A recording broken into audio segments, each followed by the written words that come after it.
In today's society, people are constantly fighting and standing for what they know and believe is right. People do everything they can to acquire a force of change and progression. Most notably, those who are fighting against prejudice. They came to demand change.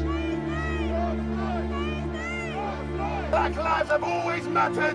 One which has had such significance as of late is the Black Lives Matter movement. Black Lives Matter! Black Lives Matter!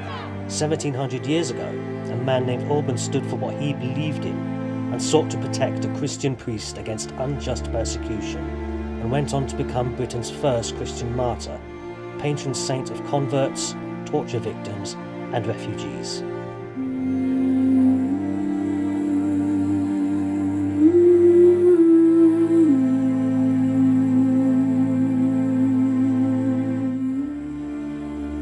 How has one British story got so much relevance with today and the movement of BLM?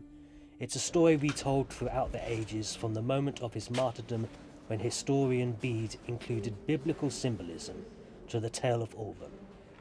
We don't know what was ever said, we just know there is truth between the tale and the myth. Here we've got the shrine of St. Alban. It has a red and gold canopy on the top. Red for the blood of a martyr, gold for the crown that he would have received in heaven. Alban is an incredibly significant person in the history of Britain and the history of Christianity in Britain. He's the first British saint. He lived around about the year 300, and his significance is often underestimated.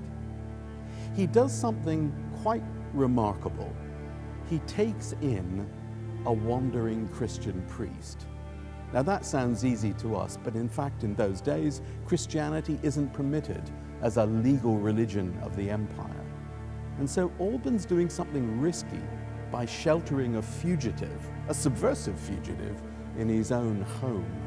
But why would a Roman citizen or soldier throw away his life for another?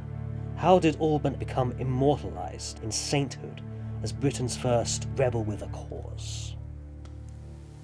Tell me more of this one true God you preach of, Amphibolus. My God is not like Roman gods, Alban. The Lord created everything around us. He created you and I. The Roman gods are cruel and harsh and expect offerings and sacrifices to appease them. Some people in their power help life.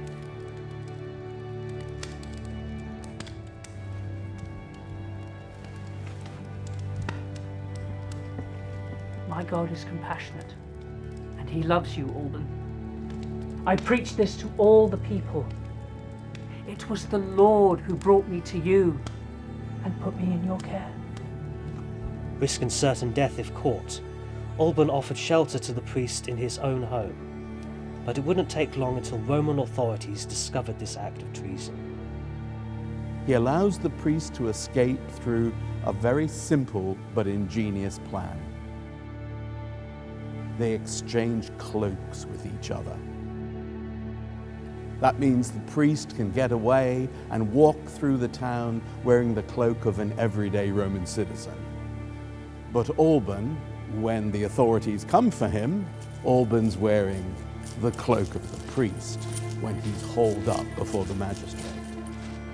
Roman soldiers were on high alert during the rule of Diocletian, who had risen a new law against Christian faith, thus beginning the great persecution of Christianity.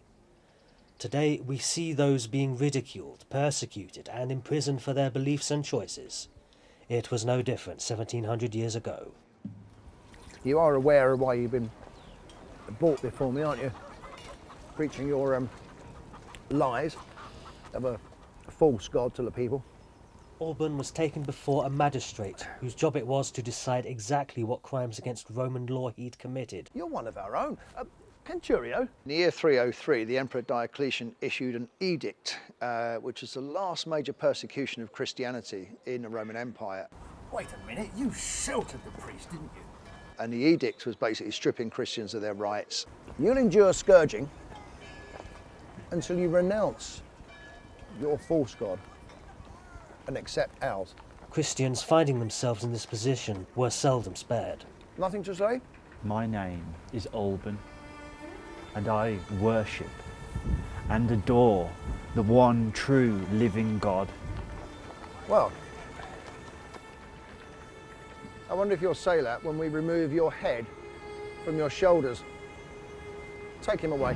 If St Alban was indeed martyred in 304 AD, then it would tie in perfectly. One thing we do know about the Romans is punishment was swift and very, very public as well. You have a whole range of punishments, and they all say the same thing: behave. If somebody is scourged, it's not just like a gentle sort of tapping on the back. This is something that's designed to literally remove the skin. My name is Alban, and I worship the one true living God. The execution of St. Alban is an important part of the story. There was an early church father who once wrote, "The blood of the martyrs is the seed of the church." And so with Alban's execution, that seed gets planted here on a British hillside.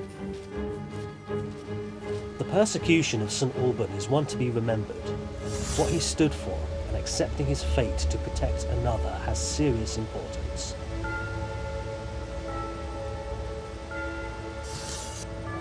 My name is Alban, and I worship the one true living God.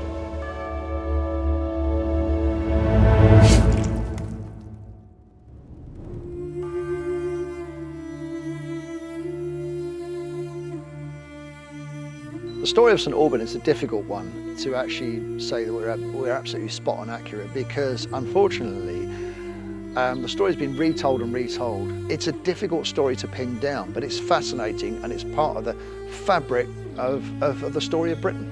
And that story of Alban's execution has moved on through history. For those in the United Kingdom who want to see the impact of Alban for themselves, they'll find every 22nd of June a parade in his name conducted in St Albans, Hertfordshire, UK. Here in the North Transept, we've got a painting called A Last Supper. In the summer of 2020, when Black Lives Matters became an important issue for all of us, the cathedral had to think about its response, and what it decided to do was to hang a print of Lorna May Wadsworth's painting. And it was an important way of saying that when we think of the story of Christ and the teachings of the Bible, they're stories that apply to all of us. They're stories that are envisaged by each community, each race, each generation in their own way. This first martyr of Britain, this proto-martyr, for that's what it means, his story has gone on to be spread throughout the globe. There are churches dedicated to St. Alban in Tokyo, in Copenhagen, in Washington, D.C. There are parishes dedicated to St. Alban in Vermont. There are towns in South Africa that bear his name. All of these attest to the importance of the story of Britain's proto-martyr.